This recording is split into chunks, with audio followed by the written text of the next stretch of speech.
The storm came without warning. One moment, the Orion's wake was slicing through the steel-gray waters of Lake Superior under an overcast sky.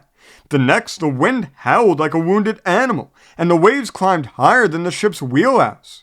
Rain lashed against the hull, blinding the crew, and the temperature plummeted so fast that ice began forming along the railings. Captain Ed Langley had been navigating the Great Lakes for over 30 years, but even he had never seen a storm come in this fast. He barked orders at his crew, trying to keep the Orion's wake from being swallowed whole by the water. The ship, a mid-sized freighter carrying iron ore from Duluth to Sault Ste. Marie, was built to handle rough water, but Lake Superior had a way of humbling even the most seasoned sailors. And tonight she was angry. The first wave hit like a truck, knocking Langley off his feet. He barely caught himself on the wheel as the entire ship groaned under the impact. The deck tilted hard to port, sending crates and loose equipment tumbling. Below deck, men shouted as they scrambled to secure the cargo hold. "Brace for another," First Mate Travis McCallister yelled, gripping the rail so hard his knuckles turned white. Langley didn't have time to acknowledge him. He was too busy wrestling the wheel, trying to keep the bow pointed into the waves. If they turned broadside, they'd roll, he knew that much. But the ship was fighting back, every moment sluggish, every order from the bridge drowned out by the howling wind. Then came the sound. A deep gut-wrenching crack echoed through the ship's frame, followed by the unmistakable groan of metal tearing. Langley felt it before he saw it, a sickening lurch, the bow dipping lower than it should, the deck trembling beneath his boots. "We're taking on water," someone shouted. Langley turned just in time to see McCallister's face go pale. "The hull's breached," McCallister said, barely audible over the wind. "We're going down." Langley didn't hesitate. "Abandon ship." The words had barely left his lips when another wave struck, this one monstrous, lifting the Orion's wake into the air before slamming her back down. The deck tilted violently. Men screamed. The ship was breaking apart beneath them. Langley lunged for the emergency flare gun and fired it into the sky. A red burst illuminated the storm for only a moment before being swallowed by the dark. He knew there was little chance anyone would see it in this weather. There was no time to think, no time to pray, only time to survive. Langley hit the water hard. The cold was beyond anything he had ever felt, like knives stabbing into his flesh, stealing the air from his lungs. He gasped involuntarily, choking on lake water as waves tossed him like a rag doll. The Orion's wake was vanishing, its bow slipping beneath the surface, the stern breaking apart as it was swallowed by the deep. All around him, men struggled in the chaos. "Over here," someone called. Langley turned his head and saw McCallister clinging to a broken section of the ship's hull. The first mate was reaching for someone, a younger deckhand barely out of his teens who was flailing in the water. Langley swam toward them with what little strength he had. His muscles were already sluggish from the cold, and every movement felt like he was dragging himself through wet cement. He reached McCallister's makeshift raft just after another man grabbed hold, a burly engineer named Dale Thompson. Behind him, another survivor, a wiry deckhand named Jorge, clung to a wooden crate. "Is this everyone?" Langley gasped, scanning the water.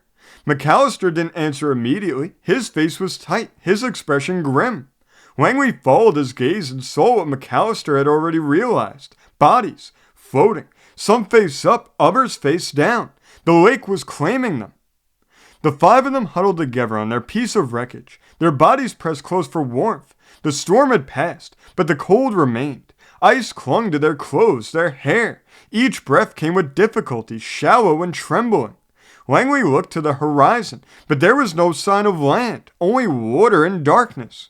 "We have to get moving," Jorge finally said, his voice weak. "We can't just float here." "How?" Dale grunted. "You planning on paddling?" McCallister, ever the problem solver, spoke up. "We find anything that floats, wood, crates, barrels. We tie them together, make something more stable. Then we kick. There's a current. If we stay with it, it should push us toward shore." Langley nodded. "It's a better plan than waiting to freeze."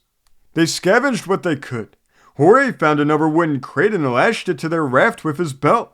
Dale used a strip of his soaked shirt to tie a loose board into place. It wasn't much, but it would have to do. Then they kicked.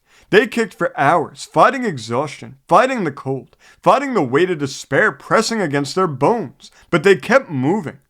The sun was rising when they finally saw it, land, a jagged coastline lined with trees, standing stark amongst the frozen lake. Langley wasn't sure how long they had been kicking, how many hours they had fought against the cold, against exhaustion, against death itself, but they had made it.